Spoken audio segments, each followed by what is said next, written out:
जब हम साधु सुंदर सिंह जी के घर में अंदर की तरफ आते हैं, मेन एंट्रेंस मैंने आपको दिखाया था।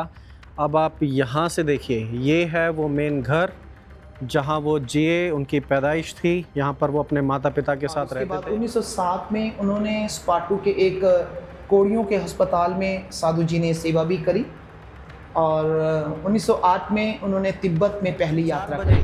3 बजे उन्होंने दुआ की और 4:30 बजे जब वो बाहर निकलने के लिए तैयार ही हो रहे थे, उसी समय उनका जो रूम है, जो रूम मैंने आपको दिखाया, जो रूम मैं आपको भी दिखाने वाला हूँ, उस रूम के अंदर परमेश्वर की रोशनी चमकी। और जब परमेश्वर की रोशनी उस रूम के अंदर चमकी, तब सब कुछ बदल गया।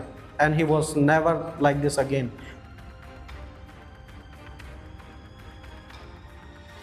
हेलो दोस्तों, फाइनली आज हम निकल पड़े हैं न्यू दिल्ली से पंजाब लुधियाना की ओर, पूरे 6 घंटे का सफ़र तय करके। और यहीं एक छोटे से गांव में, रामपुर में हुआ था साधु सुंदर सिंह जी का जन्म।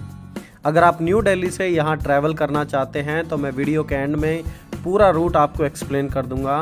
तो चलिए हम जानते हैं और देखते हैं उस घर को जहाँ ग्रेट इंडियन मिशनरी साधु सुंदर सिंह जी का जन्म हुआ था और उनके जीवन से रिलेटेड काफ़ी सारी चीज़ें आज भी यहाँ पर अवेलेबल हैं। ये यहाँ पर वो गली है जहाँ पर साधु सुंदर सिंह जी का घर था। और जब आप मेरे पीछे की तरफ देखेंगे, पीछे की तरफ आप देख पाएंगे यहाँ पर साथ ही साथ साधु सुंदर सिंह मेमोरियल चर्च भी है। और उसके बाजू में आप देखेंगे यहाँ पर साधु सुंदर सिंह मेमोरियल हाउस है। दोनों चीज़ें यहाँ पर साइड बाय साइड। और यहाँ पर चर्च अभी भी फंक्शनल है और ये उनका घर है where he was born and brought up. जब हम साधु सुंदर सिंह जी के घर में अंदर की तरफ आते हैं, मेन एंट्रेंस मैंने आपको दिखाया था। अब आप यहाँ से देखिए, ये है वो मेन घर जहाँ वो जिए, उनकी पैदाइश थी। यहाँ पर वो अपने माता पिता के साथ रहते थे, इसी घर में। और आज ये जो स्पेस है कुछ देखने में ऐसी लगती है। अब आगे मैं आपको पूरी हिस्ट्री यहाँ पे एक्सप्लेन करूँगा, क्योंकि यहाँ पे बहुत सारी चीज़ें हैं जो आपको देखने को मिलेंगी, starting from his life and ministry, कि उन्होंने कैसे सेवा की और क्या कुछ वो चीज़ें थी। उन सारी चीज़ों को आज इस वीडियो में हम डिस्कस करने वाले हैं। अभी हमारे साथ हमारी सिस्टर आइलिन फिलिप हैं, जो कि इस एरिया को, एक्चुअली इस घर को सुपरवाइज करती हैं, चीज़ें देखती हैं। वो हमें और भी इन चीज़ों के बारे में बतला सकती हैं। तो चलिए हम सिस्टर के साथ एक छोटा सा टूर कर लेते हैं पहले यहाँ पे। जैसे ही हम देखते हैं कि ये साधु सुंदर सिंह का ये ब्रीफ हिस्ट्री बताई गई है, जन्म से लेकर और उनके 1929 तक जो उनकी आखिरी अंतिम यात्रा थी, वहाँ तक के बारे में ये हम लोग देख सकते हैं कि किस प्रकार से उनके मेन पॉइंट्स जो हैं वो यहाँ पर हम समझ सकते हैं। जैसे 1889 में उनका जन्म हुआ, 1903 में उनकी मम्मा की मृत्यु हुई और 1904 में दर्शन साधु सुंदर सिंह जी को विज़न रूम में दर्शन हुए। शिमला में उन्होंने बपतिस्मा 1905 में लिया और उसी दिन से उन्होंने साधु के वस्त्र पहन लिए और मान लिया कि अब मेरी शादी जो है यीशु से साथ हो गई है। उस दिन वो ड्रेस पहन के वो बहुत ज़्यादा खुश हुए। और उसके बाद 1907 में उन्होंने स्पाटू के एक कोड़ियों के अस्पताल में साधु जी ने सेवा भी करी और 1908 में उन्होंने तिब्बत में पहली यात्रा करी। और इस तिब्बत के अंदर उन्होंने बहुत सारी खुदावंद के लिए सबसे पहले वहाँ की जो भाषा थी वो सीखी और उसके बाद खुदावंद का काम किया। ऐसा वहाँ पर इतना अच्छा और बड़ी तेज़ी के साथ खुदावंद यीशु मसीह का काम हुआ कि तिब्बत के लोग बहुतायत से बचाए गए और वहाँ पर इस प्रकार से प्रभु का काम हुआ। और यदि मैं आपको बताऊं ब्रीफली, तो आप एक बार, मैं इसकी फ़ोटो अटैच कर सकता हूं आपके लिए। आप देखेंगे कि देन 1930 में 40 days fast near Rishikesh, Uttarakhand में जाकर उन्होंने उपवास प्रार्थना शुरू की। उसके बाद उन्होंने वर्ल्ड वाइड ट्रैवल करना शुरू किया, ब्रिटेन, अमेरिका, ऑस्ट्रेलिया, तिब्बत और ये बहुत सारी जगह। उसके बाद खुदा उन्हें इस्तेमाल करने लगे और इस प्रकार जो साधु जी की ज़िंदगी थी वो एक बहुत ही प्रभावशाली ज़िंदगी रही है। और भी ऐसी बहुत सारी चीज़ें हैं जो अभी मैं आपको और दिखाने वाला हूँ, हम डिस्कस करने वाले हैं इस वीडियो में। और फिर इसके बाद जब हम अंदर की तरफ आते हैं तो हमें और चीज़ें देखने को मिलती है। जिस प्रकार यहाँ पर है बर्थ प्लेस ऑफ साधु सुंदर सिंह, यहाँ पर उनके बर्थ प्लेस की, उस गांव की जहाँ पर अभी हम खड़े हैं, उसकी सारी डिटेल्स यहाँ पर मेंशन की गई हैं। उसके बाद जब हम आते हैं यहाँ पे फोटोग्राफ ऑफ साधु सुंदर सिंह कि आखिरकार वो दिखने में कैसे थे, कैसा स्ट्रेचर था उनका, ये सारी चीज़ें यहाँ पर देखने को मिलेंगी आपको। और ये फ़ोटोज़ यूजुअली आपको देखने को मिलेंगी जब आप इंटरनेट पर भी जाते हैं। आगे की तरफ बढ़ते हैं तो साधु सुंदर सिंह इन 1920 जब वो तिब्बत गए, तिब्बत जाकर उन्होंने परमेश्वर के कार्य को शुरू किया। The second best non Christian in the world after Pope himself. So कुछ लोगों का कहना था कि वो पोप के बाद इकलौते ऐसे परमेश्वर के महान दास हैं जिसके रूप में उन्हें रिकॉग्नाइज किया गया था दुनिया भर में। यहाँ पर सारी डिटेल दी गई हैं, स्पेशली इन 1920 सन 1920 में जब वो यूएस के टूर पर थे, सुंदर सिंह विजिटेड न्यूयॉर्क। और जब न्यूयॉर्क में गए वहाँ के लोगों से प्रचार करना शुरू किया और लोगों ने उन्हें मॉडर्न इंडिया का एक काफ़ी प्रभावशाली मिशनरी बताया। और यहाँ पर वो लगभग 31 साल की उम्र में यहाँ पर थे। यहाँ पर ये जो नेक्स्ट तस्वीर है, यहाँ पर साधु सुंदर सिंह के जीवन के बारे में बताया गया है जब वो फेमस आर्च बिशप ऑफ उपासला, जो कि स्वीडन के लूथरन चर्च के थे 1930 में, जो कि उस समय के नोबल प्राइज़ जो पीस प्राइज़ था उसके विनर भी थे। सो वहाँ पर साधु सुंदर सिंह जी जाते हैं और उनके घर पर तकरीबन पूरे 10 दिन वहाँ पर बिताते हैं। ये सारी डिटेल्स आपको यहाँ पर देखने को मिलेगी। यदि आप उनके फैमिली ट्री को देखना चाहें तो ये उनका फैमिली ट्री है, जहाँ पर उनके पेरेंट्स के बारे में, उनकी माता के बारे में, पिता के बारे में and the belongings that he was carrying, वो सारी चीज़ें यहाँ पर बिल्कुल क्लियरली देखने को मिलेंगी आपको।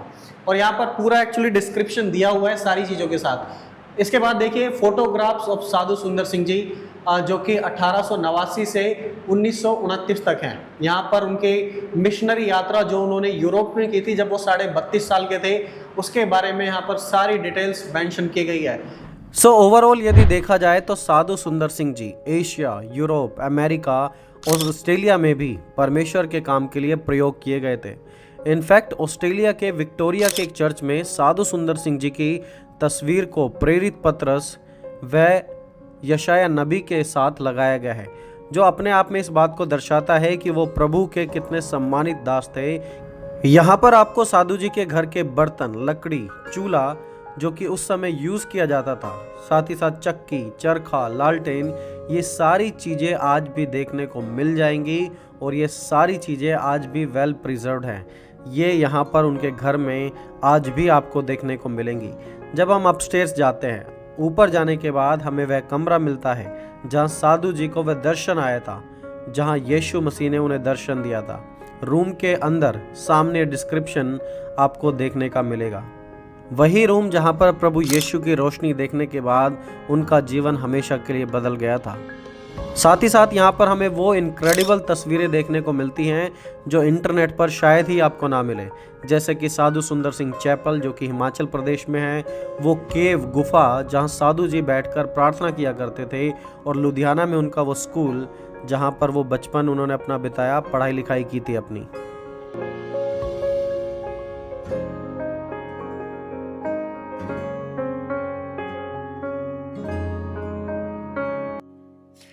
सो अभी मैं मौजूद हूँ साधु सुंदर सिंह जी के घर पे, where he was born and brought up, और बहुत सारी चीज़ें यहाँ पर मैंने आपको दिखाई हैं और मैं आपको दिखा रहा हूँ।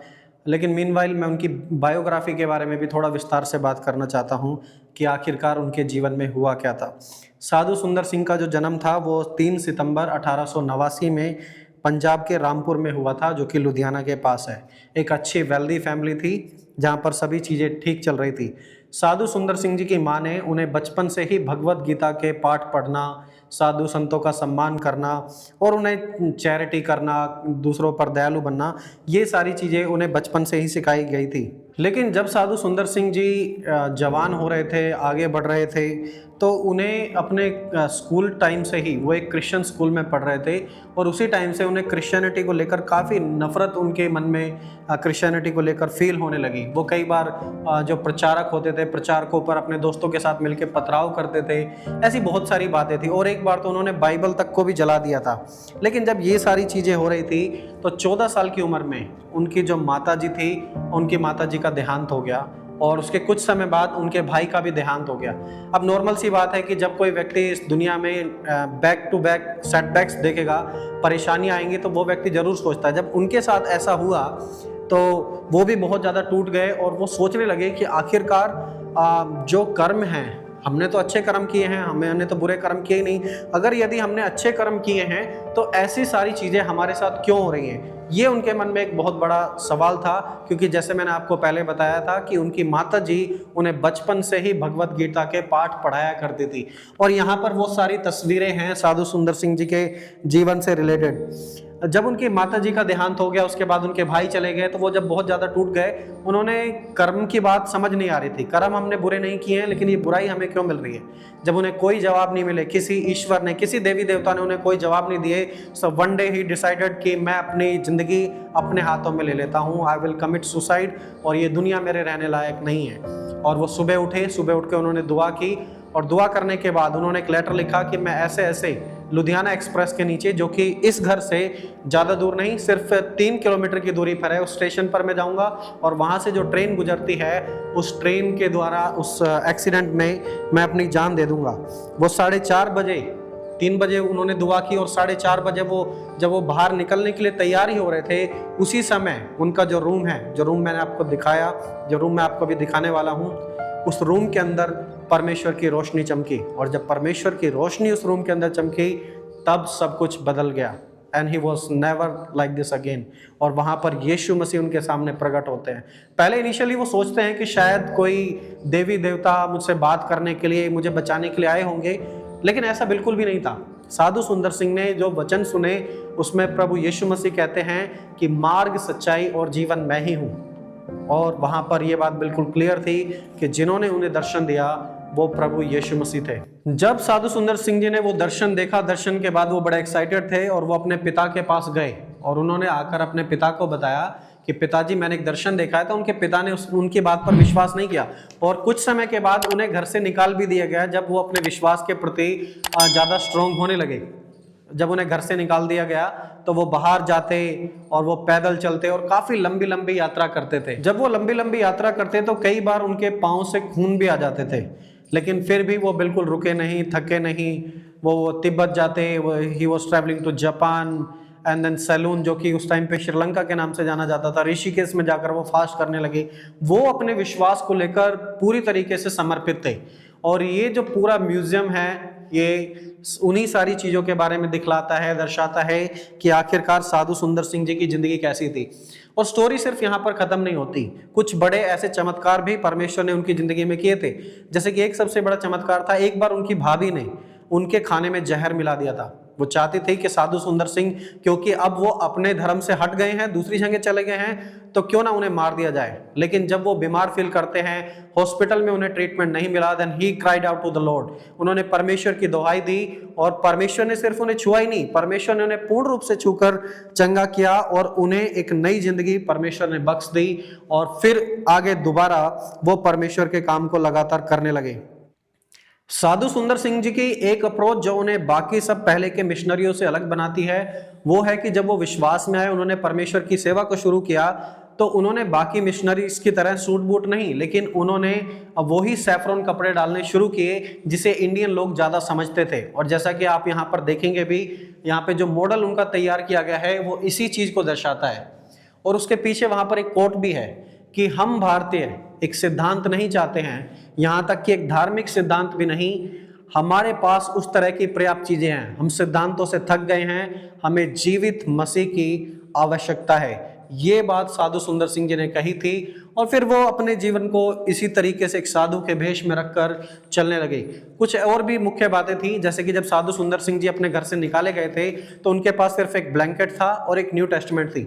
और एक बार उन्होंने बहुत प्रचार किया, प्रचार के दौरान जब वो बहुत ज़्यादा थक गए थे तो वो एक स्थान पर जाकर उन्हें देखा कि एक छोटी सी झोपड़ी वहाँ पर है, वो वहाँ पर रेस्ट करने के लिए चले गए। उन्हें नींद आई और वो सो गए। लेकिन जब वो सुबह उठते हैं तो उन्हें दिखता है कि वहाँ पर उनके बाजू में उसी कंबल के पास एक कोबरा है। अब कोबरा को देखने के बाद नॉर्मल सी बात है कि हर कोई डरेगा कि उसके जहर से हम मर ना जाएं। जब साधु जी ने भी ये सारी चीजें देखी तो वो काफी हद तक डर गए और वो उस घर से निकलकर बाहर भागे। लेकिन बाद में उन्हें रियलाइज ये भी हुआ कि अब उनके पास दूसरी कोई चीज है भी नहीं, क्योंकि उनके पास सिर्फ एक वो ब्लैंकेट ही था जिसके सहारे वो अपनी सर्दी गुजार रहे थे। तो उन्होंने परमेश्वर से प्रार्थना की कि हे परमेश्वर, इस सांप को यहाँ से भेजे। और जब वो उस रूम में गए, देखने के लिए वो उस ब्लैंकेट को ईजिली बाहर की तरफ ले पाए। सो साधु सुंदर सिंह जी को अगेन ना किसी कोबरा से, ना किसी जहर से, ना ही पैदल चलने से कोई प्रॉब्लम थी। वो परमेश्वर के काम को बखूबी लगातार करते गए। और ये जो घर है, ये वही घर है साधु सुंदर सिंह जी का, जहाँ पर इस समय मैं मौजूद हूँ। और ये सारी तस्वीरें आपको मैं वहाँ से शेयर कर रहा हूँ, इंक्लूडिंग उनकी जो हैंड राइटिंग थी, सर्टिफिकेट थे, उनके स्कूल, और किस प्रकार वो ऑस्ट्रेलिया, यूरोप, अमेरिका, न्यूयॉर्क, दुनिया के हर एक क्षेत्र में परमेश्वर उन्हें लेकर गया। और परमेश्वर ने बहुतायत से उन्हें अपनी महिमा के लिए इस्तेमाल किया। और सिर्फ इतना ही नहीं, ये उस समय की सारी चीज़ें हैं जो आप यहाँ पर देख सकते हैं। And it is very interesting कि परमेश्वर के एक महान दास जो कि born and brought up in India, और परमेश्वर ने उन्हें इतने प्रभावशाली तरीके से इस्तेमाल किया। और यहाँ पर उनकी कुछ फेमस कोट्स भी हैं जो मैं आपके दिखाना चाहता हूँ। यहाँ पर लिखा है कि उपहार के लिए नहीं, ask not for gifts but for the giver of gifts. उपहार के लिए नहीं बल्कि उपहार देने वाले के लिए, जीवन के लिए नहीं बल्कि जीवन देने वाले के लिए, तब जीवन और जीवन के लिए आवश्यक चीजें आपके जीवन में जोड़ दी जाएंगी। It is similar to what Jesus said, you know, Matthew 6:36 में प्रभु यीशु मसीह ने भी कहा था कि पहले उसके राज्य, उसके धार्मिकता की खोज करो तो ये सारी वस्तुएं तुम्हें मिल जाएंगी। एंड एग्जैक्टली सेम थिंग साधु सुंदर सिंह जी ने भी सिखाया अपने जीवन काल में कि चीजों के पीछे नहीं, जीवन के पीछे नहीं भागना, भागना है तो परमेश्वर के पीछे भागे। और यदि परमेश्वर के पीछे जाएंगे तो परमेश्वर आपके जीवन में सब कुछ दे देगा। और वो खुद एक जीता जागता एग्जाम्पल थे इस चीज़ के कि उन्होंने अपना घर छोड़ा, परिवार छोड़ा, घर वालों ने निकाल दिया, बट परमेश्वर ने कभी नहीं छोड़ा। परमेश्वर ने उन्हें बहुतायत से इस्तेमाल किया। और आज की ये वीडियो सिर्फ एक व्लॉग ही नहीं है, ये साथ ही साथ आप सभी के लिए एक इंकरेजमेंट भी है कि परमेश्वर उन सभी लोगों को इस्तेमाल कर सकते हैं जो परमेश्वर के प्रति डेडिकेटेड हैं, जो प्रभु के राज्य को आगे बढ़ाना चाहते हैं और जिनके मन के अंदर पैशन है प्रभु के लिए। परमेश्वर उन सभी लोगों को बहुतायत से इस्तेमाल कर सकते हैं। अगर आपके अंदर वो पैशन है सो डेफिनेटली परमेश्वर ने साधु सुंदर सिंह जी को इस्तेमाल किया, प्रभु आपको भी उसी तरीके से इस्तेमाल कर सकते हैं। सो ऐसा कहा जाता है कि ये वही कुर्सी है जो साधु सुंदर सिंह जी के घर की कुर्सी थी, और उसी समय से कुर्सी वेल मेंटेन की गई है।